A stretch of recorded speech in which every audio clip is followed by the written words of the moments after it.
Ce matin, par la grâce de Dieu, nous allons faire un partage et le titre de notre réflexion pour vous qui êtes là ce matin et vous qui nous suivez sur notre chaîne YouTube, le zèle envers Dieu et envers sa maison, la maison du Seigneur. Et la maison du Seigneur, c'est bien évidemment dans ce local, dans ce temple dans lequel nous nous trouvons, vous et moi, ce matin, mais également votre propre domicile. Je vous dis, j'ai tout mon temps. Votre maison, votre domicile, appart, maison, comme vous voulez, ça doit être également la maison de Dieu. Amen. On a plus de mal à dire amen à cela. Parce que vous voyez les conséquences que cela peut amener pour chacune et chacun d'entre nous. Mon partage pour nous ce matin s'adresse à toutes les générations de l'Église. Alors la pouponnière, ça va être compliqué, les moins de 3 ans, mais je sais qu'il y a les jeunes parents ici. Il y a nos ados, nos pré-ados, il y a la jeunesse qui ont hâte de reprendre leur culte. Si j'étais un peu taquin, je dirais tous les jeunes en dessous de 44 ans. Comme ça, je m'y englobe. Mais plus sérieusement, vraiment, ce partage est pour toutes les générations de l'Église. Même pour ceux qui se disent « ici, c'est pas mon Église ». C'est l'église de papa ou de maman. Je m'y sens peu. Ou c'était mieux avant. Mon propos n'est pas de culpabiliser, de pointer du doigt. Mon propos pour nous ce matin, c'est de nous amener à réfléchir sur votre propre vie. Je n'ai pas à réfléchir pour votre vie. Vous avez par contre à réfléchir sur votre propre vie. C'est pour cela que j'ai souhaité que le partage soit avant la scène, car la Bible nous enseigne concernant le repas du Seigneur, concernant le partage du pain et du fruit de la vigne, de s'examiner soi-même. Il n'est jamais écrit, n'en déplaise aux religieux, que c'est au pasteur d'examiner pour vous. Non pas que je dis ça pour m'exonérer de certaines responsabilités. Ah oui, c'est vrai, vous êtes derrière moi ce matin, je leur ai demandé. Mais c'est chacun d'entre nous. L'évangile, la bonne nouvelle de l'évangile n'est pas la facilité, mes amis. L'évangile nous responsabilise. Le message du Christ nous responsabilise chacun et chacune d'entre nous. Alors, oui, c'est affiché, le zèle envers Dieu et sa maison. Et juste pour citer pour nous des textes très connus, Psaume chapitre 69 et verset 10, il est écrit, David inspiré par le Seigneur déclare, « Car le zèle de ta maison me dévore ». Il n'est pas écrit car le zèle de ta maison m'y fait penser de temps en temps parce que c'est la rentrée scolaire. C'est septembre. D'ailleurs, dans les évangiles, Jean chapitre 2, verset 17 de mémoire, il est écrit « Ses disciples se souvinrent qu'il est écrit « Le zèle de ta maison me dévore ». Il y a une continuité dans l'écriture. Alors le zèle, on le comprend, mais pour ceux qui comprendraient peut-être moins, c'est une forte disposition, une ardeur de zèle. Pour ceux que ça serait un zèle religieux, mais je ne parle pas de celui-ci, je parle d'un amour fort.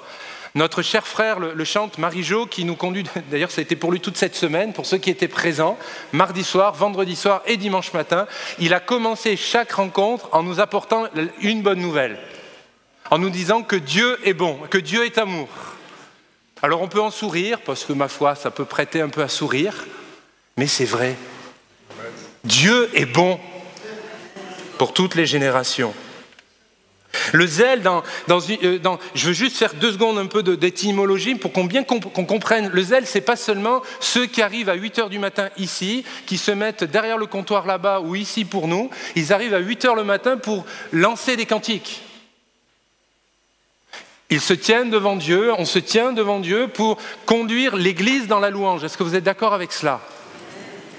Alors ça veut dire que malgré tout, comme ceux qui sont à l'accueil, comme ceux qui sont à la bibliothèque, je ne vais pas faire tous les services, vous l'avez bien compris, mais il y a un coût à servir Dieu. Ne voyons pas, allez, je suis honnête, ne voyons plus celles et ceux qui sont sur l'estrade comme peut-être des personnes qui cherchent un peu la gloire. Mais regardons et bénissons tous ceux qui servent dans l'assemblée, d'une manière visible ou moins visible, comme des serviteurs et des servantes de Dieu. Je veux bénir le Seigneur devant vous et dans sa présence, ces femmes, ces hommes, ces personnes dites âgées, mais ça reste des frères et des sœurs d'abord, qui viennent dans la semaine, qui donnent un coup d'entretien, qui nous réparent la salle. Si vous êtes d'accord, vous pouvez applaudir au fait, vous pouvez le faire. Et qui nous permettent que la salle soit toujours propre. Parce que honnêtement, il ne faut pas avoir fait bac plus 18 pour s'occuper d'un aspirateur. Sinon, je me pose des questions. Le zèle de ta maison me dévore. Quel zèle avez-vous pour le Seigneur Jésus et par conséquent pour la maison du Seigneur et donc pour la vôtre? Ne l'oublions pas. L'étymologie, je voulais juste terminer là-dessus, donc c'est en grec, c'est le terme spoud, c'est étonnant. Il littéralement déclare avec zèle sans paresse. Un homme de Dieu, une femme de Dieu, peu importe son âge, et je veux m'adresser aux plus jeunes au milieu de nous. Tu peux être consacré à Jésus dès l'âge de 12 ans. Tu peux dire, je donne ma vie à Jésus, je la redonne, je la renouvelle. On a des enfants, des ados, des enfants au milieu de nous qui sont allés en camp et en colonie de vacances. Gloire à Dieu. Camp chrétien, bien évidemment, qui ont fait des expériences avec Jésus. Nous sommes des enfants qui avons fait ces expériences-là en notre temps. Mais qu'est-ce qu'on en fait? On les range dans la bibliothèque des souvenirs, où on transcende cela pour aller un peu plus loin dans le service de Dieu. Le zèle, se dit au spoud, c'est sans paresse. Un homme de Dieu, une femme de Dieu, un croyant authentique est un homme, une femme, un enfant qui n'est pas paresseux ou qui lutte contre la paresse, plus exactement, parce que ce n'est pas évident. Un Chronique, c'est la deuxième diapo, s'il te plaît, dans le livre des Chroniques, première lettre des Chroniques, chapitre 29 et verset 2, dans un contexte particulier, c'est vrai. C'est David, je crois qu'il écrit « J'ai mis toutes mes forces pour la maison, j'ai mis toutes mes forces à préparer pour la maison de mon Dieu de l'or. » La consécration, peut-être certains nous disent « Je n'ai pas de temps, mais je veux que mon offrande serve et qu'il donne du sens. » Vous pouvez aussi dire Amen si vous êtes d'accord. Je ne parle pas de la quantité, je ne parle pas du nombre d'euros ou de milliers d'euros. Je parle de l'état de cœur.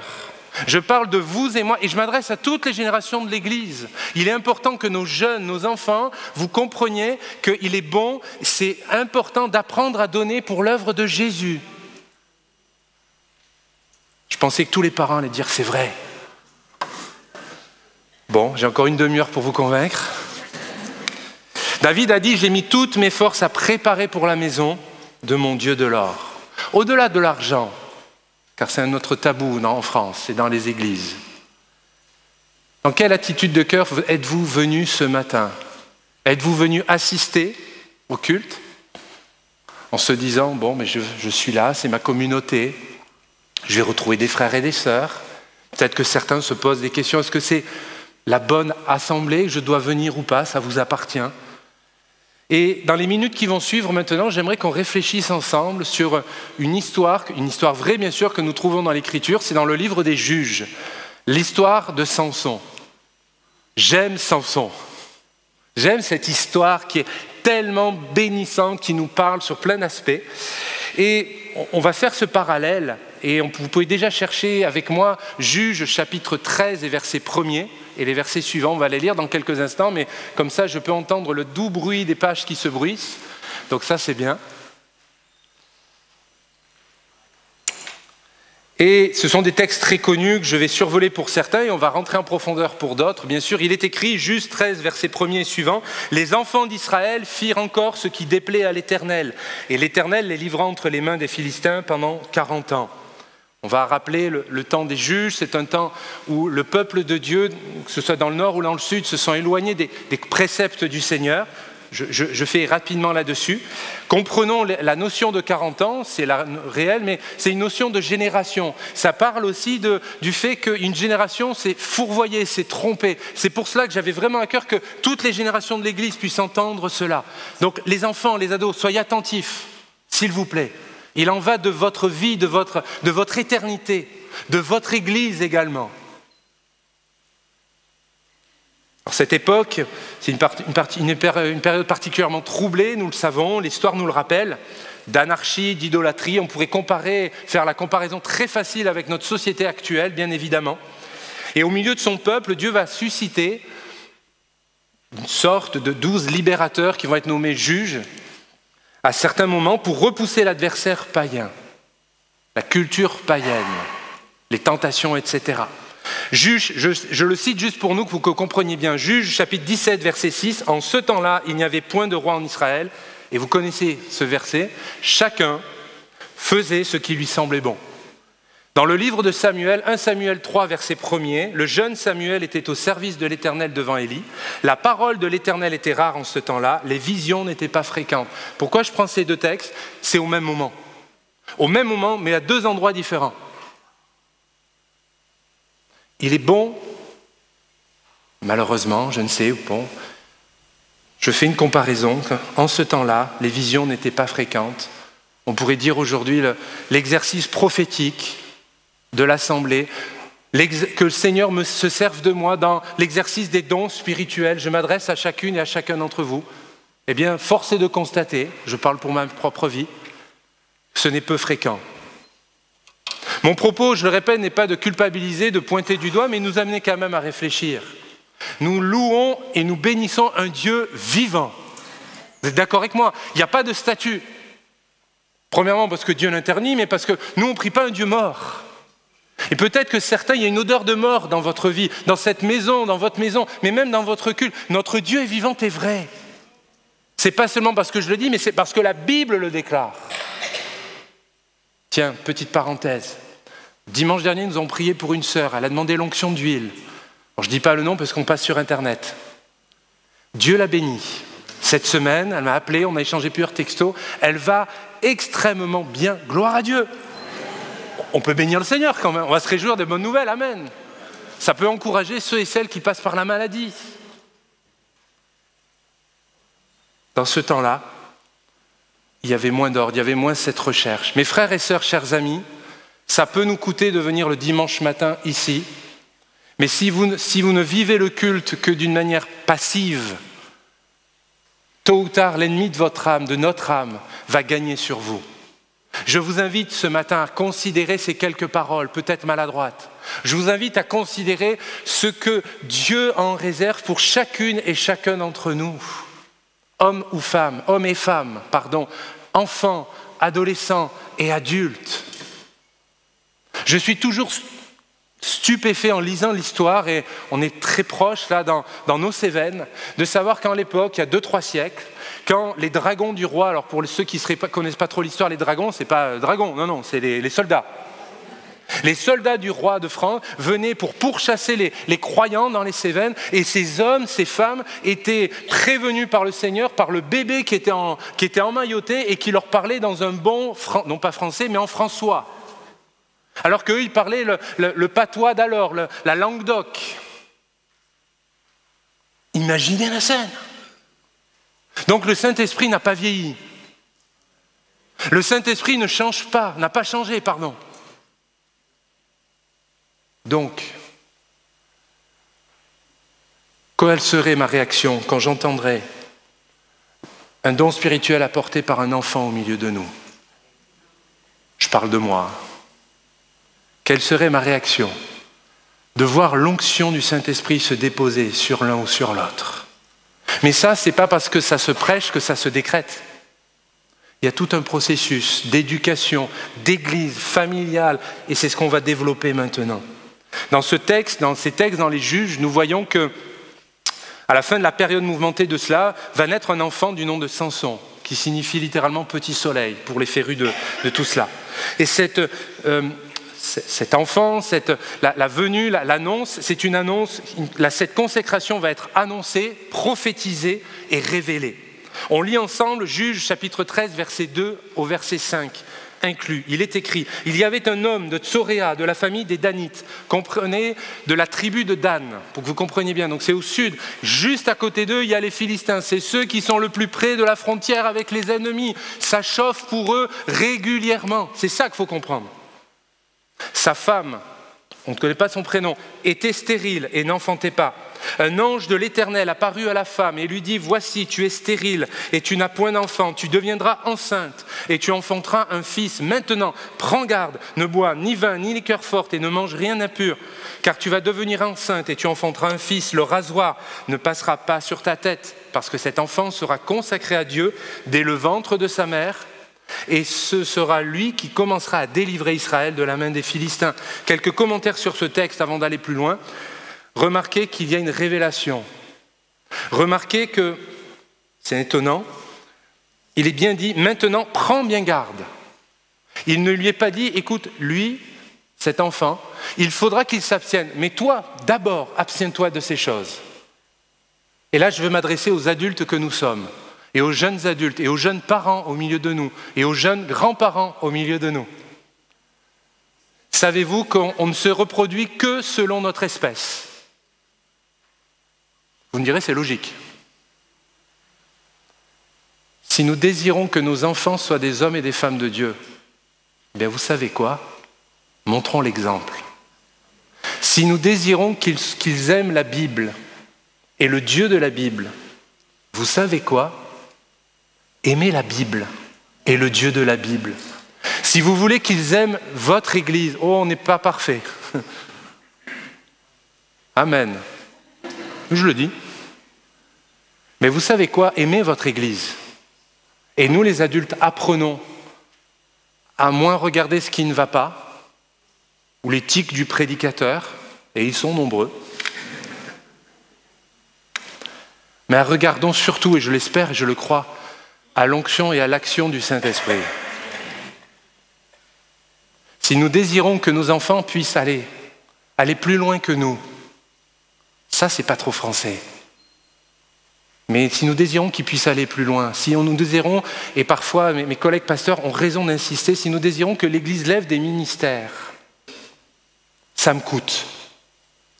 Ça va me coûter le soir d'ouvrir ma Bible avec mes enfants parce que je suis fatigué, que nerveusement, c'est comme ça, et que eux, ils ont du jus encore. Ça va me coûter de répondre à leurs questions, de continuer d'être dans la communication. Mais quel est le but que nous désirons pour eux ? Et au final, nous tous, en tant que disciples de Jésus. Mes frères, mes sœurs et chers amis et les enfants, c'est important qu'on puisse réfléchir quand même 2 secondes là-dessus. Les années passent, alors c'est sûr c'est la rentrée, certains diront le pasteur c'est normal, il veut mobiliser ses troupes, l'Église, oui je l'assume, mais au-delà de mobiliser, quelle Église voulons-nous pour aujourd'hui et pour dans 10 ans, si le Seigneur Jésus n'est pas revenu ? Mais nos aînés, vous qui nous avez ouvert la voie, merci Seigneur. Amen. Mais il faut penser à l'avenir. Et l'avenir se prépare aujourd'hui. Les leaders de demain doivent être déjà, il faut qu'on ensemence, il faut qu'on arrose dans la bonne terre, de mettre de l'engrais, etc. Quelle Église voulons-nous ? Quelle maison de Dieu, au sens le plus large, je ne parle pas seulement du bâtiment, mais quelle maison de Dieu voulez-vous à la maison et ici ? Parce que n'oublions pas qu'il y en a un qui ne se pose pas toutes ces questions, l'ennemi de notre âme. Lui, il n'arrose pas avec le petit arrosoir ou la petite gourde qui appartient à mon épouse. Il va y aller comme ça. Il y va et il arrose d'une manière massive. Plus tôt nos jeunes sont liés, donc particulièrement les garçons, mais pas seulement, par la pornographie, par les liens, par la cigarette, par la drogue, par tout cela, plus tôt ils sont liés, mieux c'est. Pour lui, hein. Toutes ces maladies, toute cette recherche dans le genre, de dire est-ce que je suis vraiment un gars, est-ce que je suis vraiment une femme ? Eh ben non, je suis ni l'un ni l'autre, je serai non-binaire. On apprend des mots.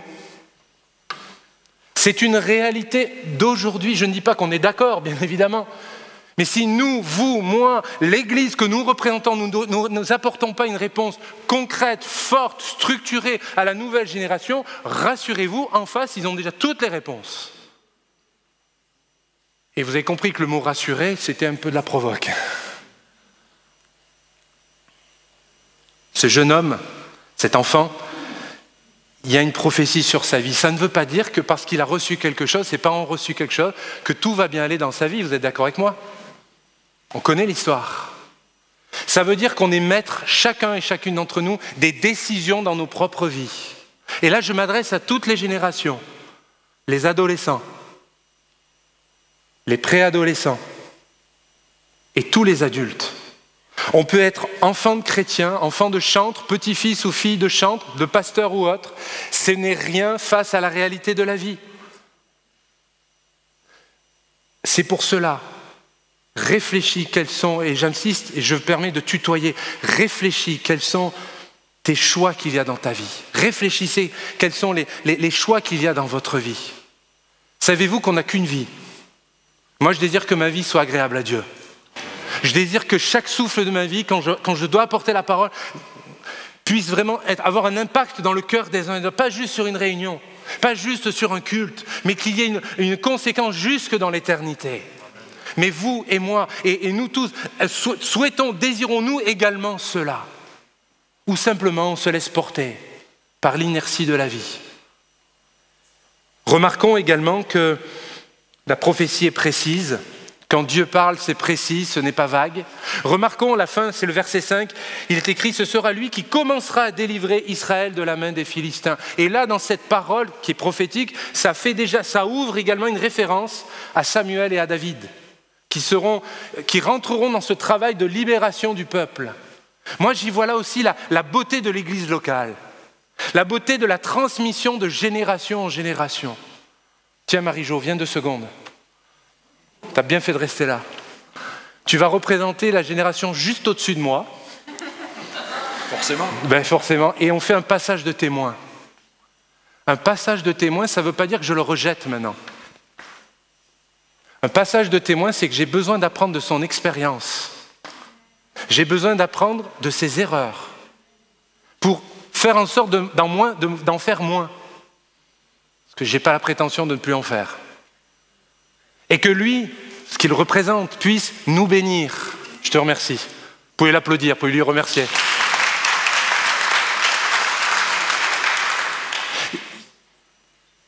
Parce que ça serait si facile d'imposer à nos plus jeunes. Déjà, ils sont différents. Déjà, ils parlent des mots qu'on ne comprend pas. Il y a des anglicismes. On n'est pas le seul, je ne suis pas le seul. Mais notre intérêt, c'est quoi? De les gagner ou de les perdre?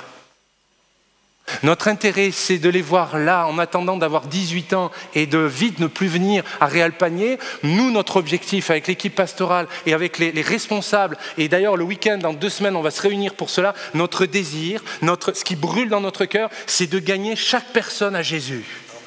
Que l'Église, de nouveau, il y ait de moins en moins de chaises vides. Regardez toutes ces chaises vides. Moi, ça me fait mal au cœur. Mais je vous regarde vous d'abord, parce que je ne prêche pas à des chaises vides, je prêche à chacune et à chacun d'entre vous. Remarquons que Samson fera partie d'un ensemble, que vous le vouliez ou non, et ça c'est pour tout le monde, peut-être pour des adultes ce matin. L'Église du Seigneur Jésus, et donc cette assemblée, comme toutes les autres assemblées, l'Église du Seigneur Jésus n'est pas la somme, l'addition d'individualités, de francs-tireurs. L'Église de Jésus-Christ, c'est une famille. Il y a eu 3 amens, je progresse. L'Église de Jésus-Christ est une armée. J'en ai 8, alléluia. C'est la rentrée, hein? Je ne veux pas sourire sur ces choses qui sont trop importantes. L'Église de Jésus-Christ, que tu le veuilles ou non, c'est Dieu qui nous a mis ici. Et pour ma part, c'est vraiment vrai. Et pour chacun d'entre nous, ça doit être notre choix. Alors on peut comparer, on peut se dire, ce serait peut-être mieux là-bas. Et certainement, ça peut être très bien différent. Mais Dieu a voulu que nous soyons là, avec les générations que nous représentons. Alors si ce matin, on prenait une première décision, qu'on arrêtait de se dire, tiens, telle génération dans l'Église, ils pensent différent de moi, c'est pas bien. Si ensemble, on regardait à l'essentiel, c'est à l'œuvre de Jésus. Parce que pendant qu'on regarde à ce qui est illusoire, qui est quelque chose qui nous divise, eh bien on ne fait plus l'œuvre de Jésus. Parce que, malheureusement, la majorité des Avignonnais ou même du Vaucluse n'est pas dans cette salle. Alors ayons cette foi, ce désir, cette vision de se dire, mais Seigneur, remplis-nous d'amour pour gagner des hommes et des femmes à Jésus. Depuis combien de fois n'avez-vous pas fait une première fois ? Depuis combien de fois n'avez-vous pas témoigné du Seigneur? Et je m'y englobe. Depuis combien de fois en disant « Ok, je suis au lycée, je suis au collège, je suis au boulot, je suis à la retraite ». Mais même, depuis combien de fois? Alors on peut se dire « Oui, mais il faut vraiment la réunion parfaite, il faudrait tel chant, tel prédicateur, telle lumière. » Seigneur, envoie ton esprit, d'abord et avant toute chose. Une consécration voulue par Dieu et pour Dieu. 1 Thessaloniciens chapitre 4 verset 3, ce que Dieu veut et ce n'est pas une option. C'est pas parce que vous avez 10 années de vie d'église que maintenant vous passerez dans le club très fermé des sanctifiés de l'église. C'est faux. Déjà, il n'existe pas.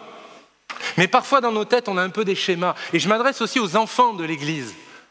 Même nous, les adultes, on s'est dit, on fait le club qui s'appelle maintenant le GIB, groupe d'instruction biblique. On est aux ados et ensuite on va à la jeunesse. Et globalement, dans cette tranche d'âge-là, on commence à se poser des questions où certains nous disent qu'il faut nous poser des questions pour le baptême. Vous suivez ma pensée? Nous n'avons que faire d'adhésion, de signer un papier. Nous désirons qu'il y ait d'authentiques conversions. Par contre, la parole est claire, Dieu veut, c'est votre sanctification. Ce n'est pas une option. Et ceux qui sont sanctifiés, ils sont lavés par le sang de Jésus. Nous sommes purifiés par la grâce de Dieu, par le message de Jésus. Mes amis, quand tout à l'heure nous allons prendre le repas du Seigneur, c'est pas lui, c'est pas ce breuvage, mais on va commémorer la puissance de Jésus à la croix. Alors oui, on se rappelle les souffrances, mais oui, la joie, car mon nom est inscrit dans son livre de vie. Quand nous chantons « Je suis dans la joie », je t'avoue que j'ai eu peur au début. Je me suis dit, mais ils le prennent tellement lentement. C'était pas parti, mais c'était une feinte, je l'ai bien compris. Mais plus que cette mélodie, plus que ce cantique, je pense, ça devrait être la mélodie de chacun de nos cœurs, malgré vos problèmes, malgré votre difficulté, malgré le cancer qui peut être là, le découragement, la dépression, le fait que vos enfants vous tournent le dos, quoi que ce soit. C'est une décision personnelle de dire « Je suis venu ce matin te louer et t'adorer, Seigneur Jésus ». Je ne suis pas venu parce que papa et maman sont là, parce que sinon, ce midi, je vais encore avoir le retour. Je suis venu te louer, Seigneur. Je décide de te louer. Je décide de continuer à t'aimer, Seigneur. C'est une décision personnelle. Je vous invite à prendre cette décision, à la renouveler chaque jour de votre vie, lorsqu'on se rassemble pour bénir et louer le Seigneur Jésus. Alors oui, il y a dans ce passage cette promesse, et remarquez que la maman est stérile, et il y aura une parole de Dieu.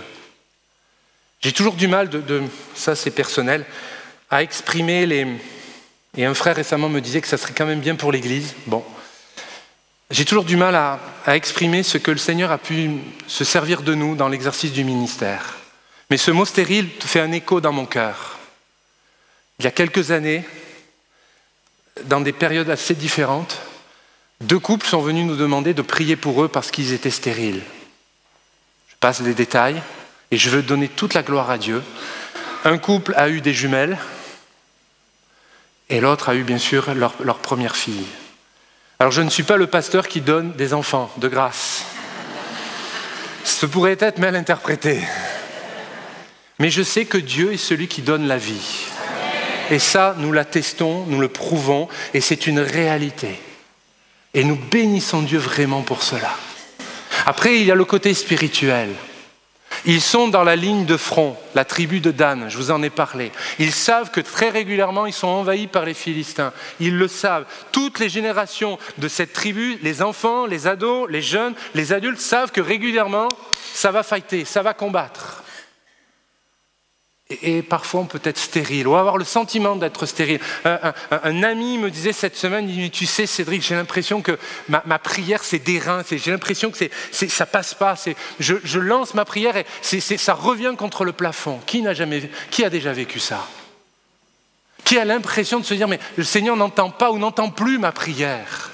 Ou je n'ai pas les bons mots, ou je ne sais pas, je ne sais plus. Alors on écoute la prière de nos anciens, des pasteurs, on me dit tiens cette tournure de phrase c'est intéressant, je vais essayer de la reprendre. Je dois être le seul à le faire. Va falloir faudra me corriger. Hein, Cette femme, la femme de Manoach, je cite, était stérile. Savez-vous que la consécration, au-delà d'être une décision, n'est pas le fruit d'un contexte historique, ni de capacités humaines? Parce que sinon, il y aurait une grande injustice au milieu de nous, entre ceux qui ont fait des études ou pas, ceux qui ont des capacités musicales ou pas du tout. Ce que Dieu veut, ce n'est pas d'abord nos compétences. Ce que Dieu veut, c'est notre être tout entier. Dieu ne voit pas seulement en nous une âme, mais ce que nous sommes d'une manière globale. Corps, âme et esprit. Nous sommes en route vers le ciel, mais on est encore bien ici-bas. Hein. Elle n'a rien de charnel, cette consécration. Elle doit être spirituelle. Une consécration charnelle, on va être clair, on va être cash, que tout le monde comprenne. Une consécration charnelle, ou juste de montrer, de faire comme les autres, ou faire comme la culture, les us et coutumes de l'église locale dans laquelle vous pouvez être, eh bien sachez que ça ne durera pas. Parce que tôt ou tard, vous vous ferez tomber par l'ennemi. Tôt ou tard, vous allez avoir ce sentiment que ça ne fonctionne plus. Et oui, ça ne fonctionne plus parce qu'il n'y a plus cette relation, cette communion, cette intimité avec Jésus par le Saint-Esprit. Je veux m'adresser à ceux qui sont baptisés dans le Saint-Esprit. Même nos ados. Savez-vous que plusieurs ont été baptisés dans le Saint-Esprit en camp et en colo? Et on se dit, mais allez-y! On est presque en colo ici. Amen. Regardez le chant de ce matin, tic-tac. Ce que je veux dire en souriant, pour faire passer l'idée, ce que Dieu a donné, Dieu ne se repent pas de ses dons, à chacune et à chacun d'entre nous. Mais par contre, c'est une décision, c'est à nous d'entretenir le feu du Saint-Esprit. Tiens, quand vous venez au culte le dimanche matin, qu'est-ce que vous écoutez ? Est-ce qu'on prépare, est-ce que nous préparons, et je m'adresse à toutes les générations, même les plus jeunes bien sûr, est-ce que vous entretenez des dernières informations, des derniers TikTokers à la mode, Michou ou autres? Alors les plus de 40 ans, je vous ai perdu. Hein.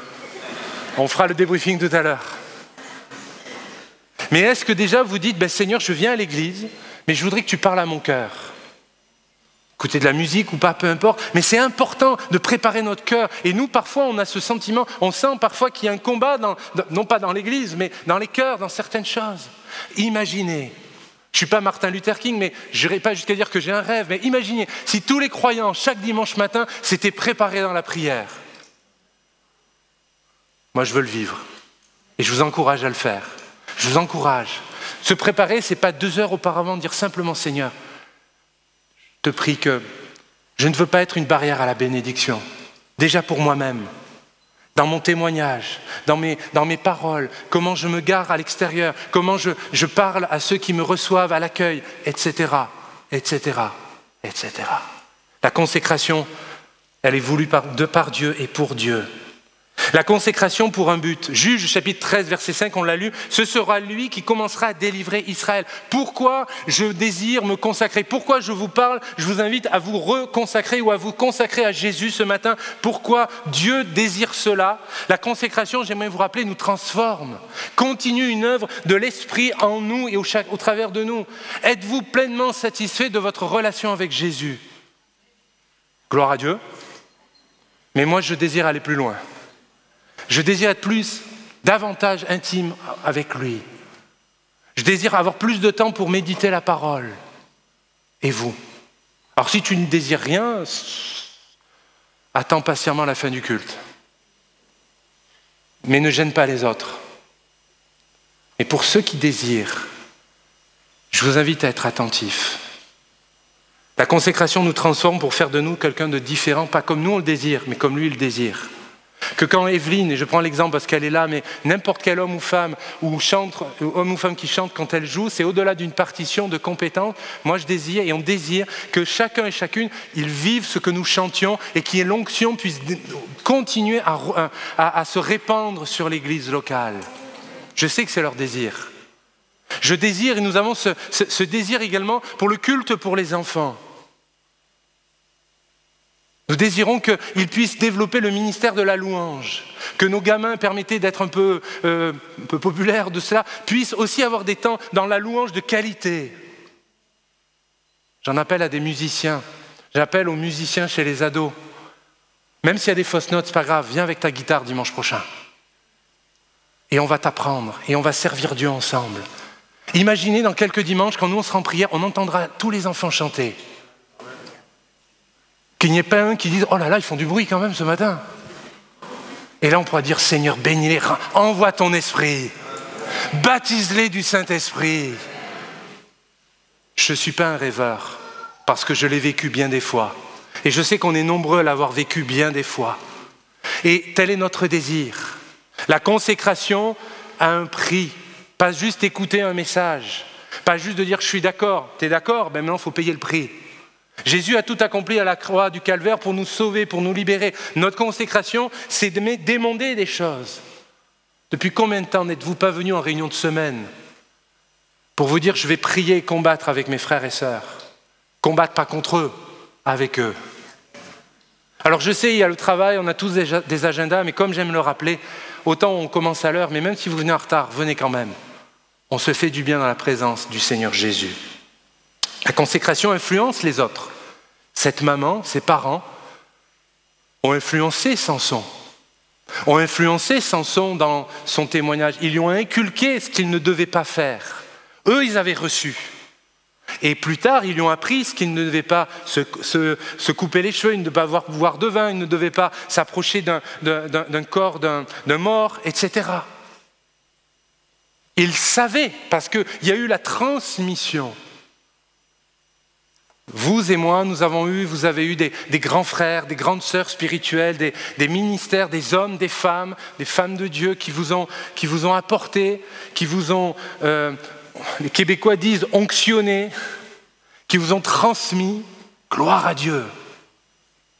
C'est beau, mais maintenant c'est à nous aujourd'hui de transmettre à la nouvelle génération. C'est à nous de leur apprendre. J'aimerais encourager tous les jeunes parents qu'un bébé n'est pas un problème, c'est une bénédiction. Alors vous savez, il y a une petite histoire chez certains, quand Marie-Jo nous a fait chanter tout à l'heure, quand l'enfant enfin s'endort. Et je sais qu'au milieu de nous, plusieurs ont vraiment dit « Amen ». Moi, je crois. Et c'est l'expérience de papa et de maman qui me l'ont dit, j'étais trop petit. J'étais un enfant très, très turbulent. Maman en avait tellement exaspéré par tout cela, j'arrivais pas à m'endormir. Elle est allée voir son pasteur, elle dit « Écoutez, prenez-le. Il faut vraiment que ça change. » C'est des mots, mais Dieu regarde à la foi. Je sais que quelques dimanches plus tard, j'ai très peu de souvenirs de cela, ils ont prié, ils ont fait venir maman et papa. Et l'église, une petite assemblée. Bon, je me suis globalement calmé. Mais je sais, mes parents attestent que j'ai pu enfin m'endormir. Moi, je sais que Dieu n'a pas changé. Je ne forcerai jamais des parents à faire cette expérience, mais je sais que de la prière de l'église, ça a un impact. Ça a un impact. Je laisse ça sur le cœur de plusieurs au milieu de nous ce matin. Avant d'aller plus loin, je vais inviter Marie-Jo déjà à se réinstaller. On va reprendre un cantique qu'on a pris tout à l'heure. Nous avons chanté « À Dieu soit la gloire ». J'aimerais inviter toute l'Église à le prendre, à le chanter, à l'interpréter. Mais si ce matin, on le prendra 2 fois, on fera un signe, et ensuite je terminerai la fin du message. Mais j'aimerais vous inviter, si vous êtes d'accord, à le vivre. Tu vas enlever mon diaporama, tu vas remettre les paroles, s'il te plaît. Et avant de le chanter, qu'on puisse bien s'imprégner des paroles. Dieu est un Dieu de parole, de la parole. Mais Dieu est un Dieu de parole. La Bible déclare que ce qu'il fait, bien savez-vous, son bras l'accomplit. Alors, mes amis, mes frères et sœurs, les enfants, j'aimerais que, je vous invite, je ne force personne, je vous invite à vivre ce cantique. À vivre, nous décidons ce matin de le louer, de l'adorer. Et vous restez assis, c'est ok. Vous êtes debout, c'est ok aussi, pas de problème. Mais je vous invite à le vivre. Je vous invite à dire Seigneur, à toi, voilà, à Dieu soit la gloire. Ça veut dire que ce qui pour moi est la gloire, la gloriole, le regard, les réseaux, les likes, eh bien tout cela Seigneur, je te le donne. Je ne le garde pas pour moi. Ma richesse, mon intelligence, je ne le donne pas pour moi. Je le garde pas pour moi, je te le donne à toi, pardon. J'invite l'église de Jésus ce matin. Et vous qui passez des moments où vous dites « Mais Cédric, c'est facile pour toi de louer », je vous répondrai 2 choses. Tu ne sais pas ce que je passe dans ma vie. Et deuxièmement, j'insiste, la louange, c'est une décision personnelle. Si vous attendez d'être toujours bien pour louer Dieu, vous allez attendre toute votre vie. Parce que l'ennemi de votre âme fera tout pour que toujours les feux soient orange ou rouge. Ils ne seront jamais tous verts. Alors on décide ce matin à se lever. Et on dit, Seigneur, on décide de te louer. On décide que cette maison, nous reconsacrons cette maison pour la gloire de Dieu. Non pas qu'on l'avait perdue, hein, non, mais ensemble. On s'encourage mutuellement. Même s'il y a un peu d'arthrose, c'est pas grave. On déclare, Jésus, on veut te louer de tout notre cœur. Et même si certains restent assis, c'est votre droit et on le respecte. Mais à un moment donné, nous l'avons lu, David, il y a un coût à payer. Il y a un coût à dire, Seigneur, je décide de continuer. Malgré toutes les tentatives qui me tirent vers le bas, malgré le découragement qui est dans ton cœur ce matin, je t'invite simplement à vivre cette parole pour les choses qu'il a faites et je rajoute pour toutes les choses qu'il va faire encore. On loue le Seigneur tous ensemble et je termine. À Dieu soit la gloire, à Dieu soit la gloire, à Dieu soit la gloire pour les choses qu'il a faites. Par son sang, il m'a sauvé. Par sa puissance, il m'a relevé. À Dieu soit la gloire pour les choses qu'il a faites.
Jésus, sur nos vies.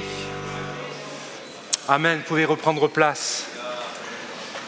Et je terminerai par cette dernière pensée, très courtement, nous allons prendre le repas dans quelques instants. La consécration, décider, se consacrer, se mettre à part. Vous l'avez compris, il y a un prix, et c'est la diapo numéro 7. Votre consécration, comme notre foi, sera éprouvée, il ne faut pas se mentir. Sera testée, pas par des hommes, mais l'enjeu du combat spirituel, ne l'oublions jamais, c'est vous et moi. L'enjeu du combat spirituel dans les cieux, c'est vous et moi. D'où l'importance d'être très carré là-dessus. Juge chapitre 14, verset 5, Samson va descendre avec son père et sa mère à Timna, dans les vignes. Lorsqu'ils vont arriver dans ces vignes, voici un jeune lion rugissant vint à sa rencontre. L'Esprit de l'Éternel va saisir Samson, et sans avoir rien à la main, Samson déchira le lion comme on déchire un chevreau. On pourrait dire, waouh, c'est formidable. C'est vrai, mais attention. Il y a une victoire, certes, mais quelle victoire? De quelle victoire parle-t-on? Sans rentrer dans tous les détails, mais je veux quand même être précis pour chacun d'entre nous. Samson avait été préparé et consacré en vue de son service, d'un appel particulier. Il va être éprouvé dans sa consécration. Il va être conduit par Dieu dans Juge chapitre 14, dans ce chapitre-là. Il rentre dans le territoire ennemi. Mais rappelez-vous le vœu de Naziréa, s'abstenir du vin, du fruit de la vigne, de jamais se couper les cheveux et de toucher un cadavre. Et ce lion, il va certes le faire, mais remarquez qu'il est accompagné de ses parents.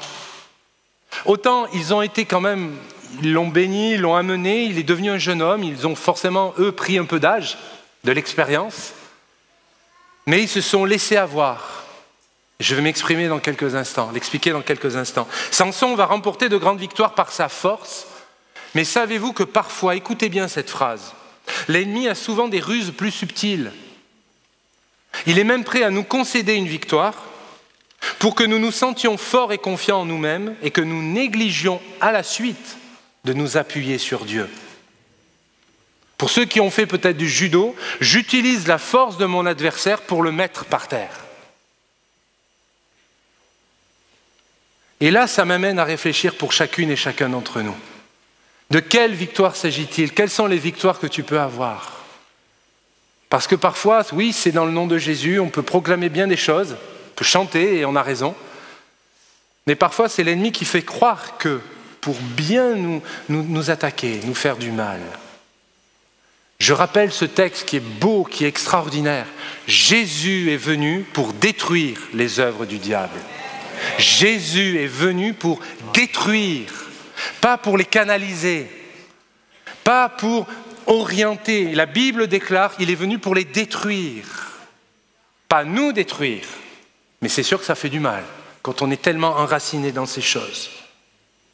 Si nous négligeons ce qui nous paraît des détails, ce qui vous paraît des détails, la méditation de l'écriture, le respect, le pardon réciproque dans une famille, dans un couple, je parlais tout à l'heure, mais je veux aller jusqu'au bout de ma pensée.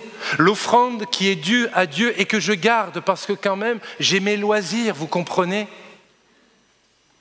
Eh bien cet argent n'est plus pour moi, il est d'abord à Dieu.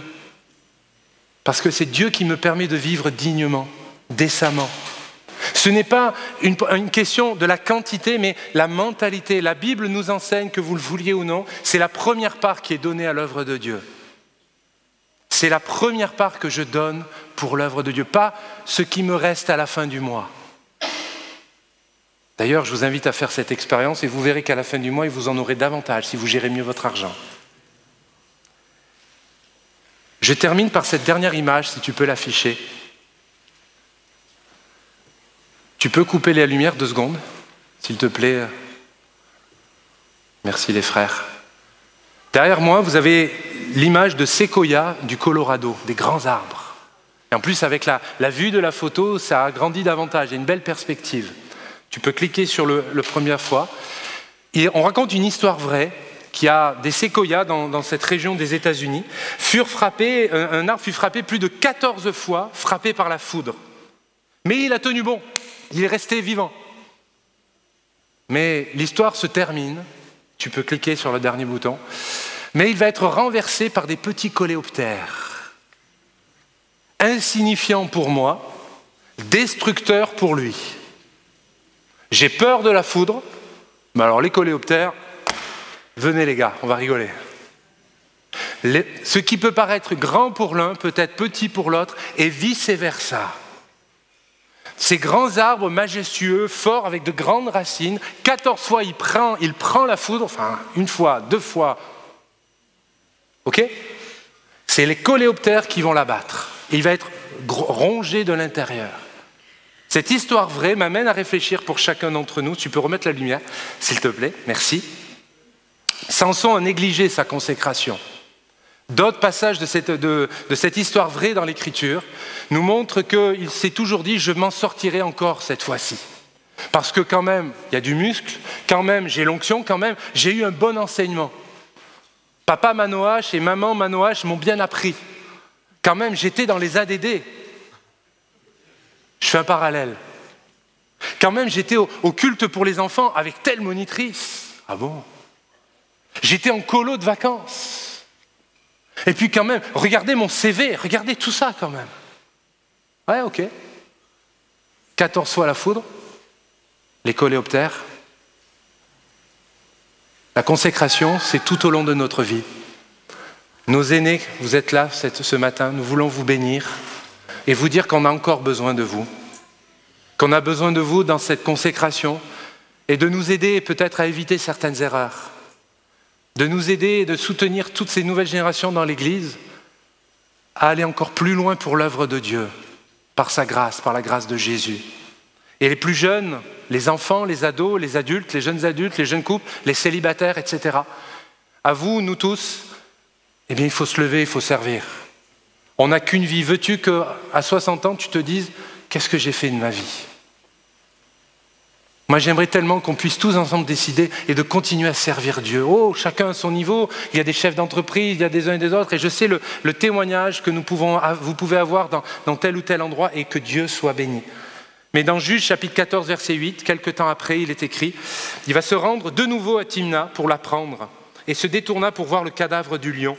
Et il y avait un essaim d'abeilles et du miel dans le corps du lion. Et il va le faire, il va enfreindre beaucoup des lois qu'il n'aurait pas dû faire. » Il savait les choses, mais il avait tellement confiance en lui, tellement qu'il se sentait un peu inarrêtable. Mes frères, mes sœurs, chers amis, dans quelques instants, on va prendre le repas du Seigneur et je vais inviter les frères désignés à se laver les mains, à venir déjà autour de la table, discrètement, s'il vous plaît. Samson va continuer à se souiller et remarquez, il y a quelque chose de terrible. Il entraîne ses parents avec lui. Ça aurait pu être un frère, une sœur, ça aurait pu être un ami. Parce que vous savez que dans notre chute, on n'aime pas chuter tout seul, on veut tirer tout le monde avec nous. On veut faire croire que dans cette assemblée ou dans tel autre, oh, vous savez, il n'y a plus d'amour. Viens avec nous. On veut croire que dans tel ou tel endroit, on s'agrippe aux lierres. Mais vous êtes d'accord avec moi que le lierre, ça ne tient pas. Surtout pour supporter mon poids, ça ne tiendra pas.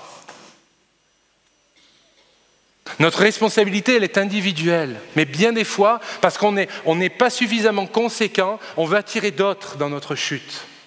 Alors Dieu fait grâce, mais il y a toujours des conséquences. On n'aime pas tomber seul.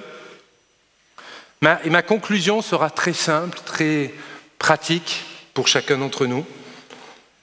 Samson ne se nourrit plus de la vie, de l'esprit de vie, mais d'un esprit de mort. De quel esprit voulez-vous vous nourrir ce matin? De quel esprit voulons-nous nous nourrir? De quelle nourriture voulez-vous vous nourrir? J'ai un programme excellent, non pas le mien, mais celui que le Seigneur nous parle. C'est la parole de vie, la parole de la vie. Alors qu'on va ranger nos Bibles, si Evelyne, tu peux jouer une mélodie, s'il te plaît. On va réfléchir ensemble. Les frères vont se préparer, vont prendre déjà eux le repas et ensuite, dans quelques instants, je laisserai Marie-Jo qui présidera le temps de la scène. Mais réfléchissons quelques instants. Réfléchissons à où est-ce que vous en êtes dans votre vie. Et dans ces choses-là, que voulez-vous, que désirez-vous, que souhaitez-vous pour l'Église aujourd'hui? Et on se dit dans 10 ans. Vous prenez votre âge, vous mettez un chiffre en plus. Comment voulons-nous que l'Assemblée soit? Certains se diront, écoute frère, peut-être que moi je serai auprès de Jésus. Gloire à Dieu, c'est notre destinée à tous.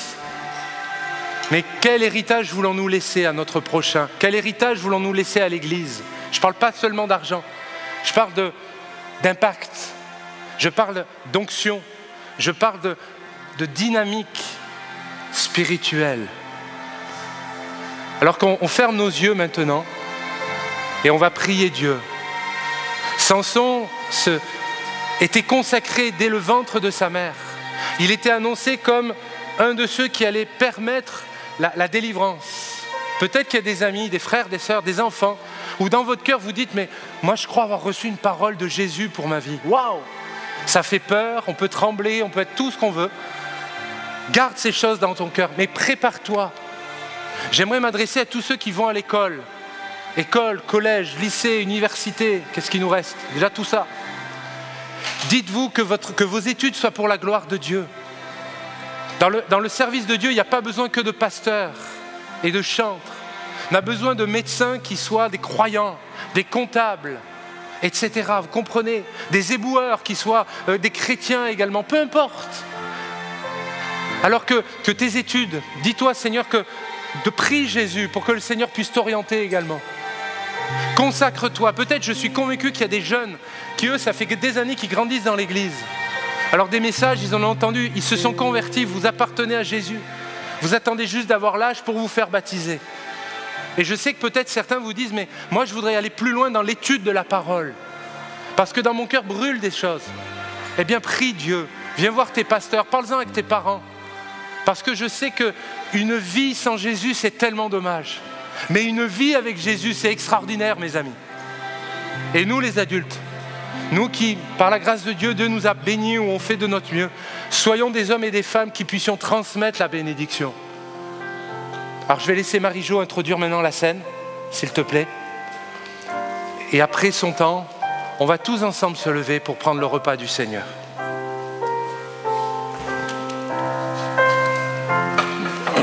Je vous invite à vous lever si vous désirez participer, célébrer la Sainte Seine du Seigneur. Si vous n'y participez pas, aidez-nous simplement à faire circuler les plateaux, s'il vous plaît. Je voudrais vous lire quelques versets pour introduire la Sainte Seine. Vous le connaissez. Le Seigneur est mon berger et je ne manquerai de rien. Il me fait coucher dans les verts pâturages et il me dirige vers les eaux paisibles. Il va restaurer ma vie. Il me conduit sur les sentiers de la justice à cause de son nom. Même si je marche dans la vallée de l'ombre de la mort, je ne crains aucun mal, car tu es avec moi.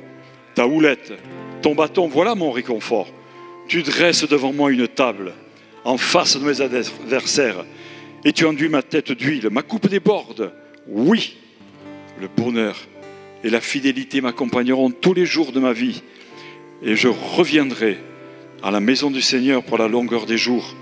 Je veux dire ce verset qui dit « Tu dresses devant moi une table en face de mes adversaires ».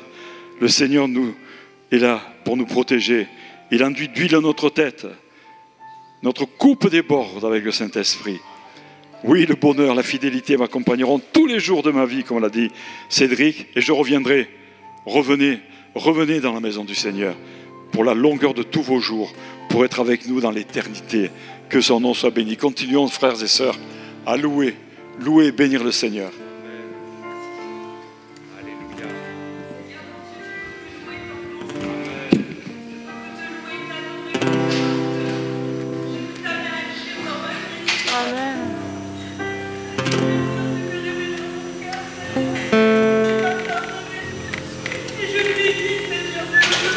Amen.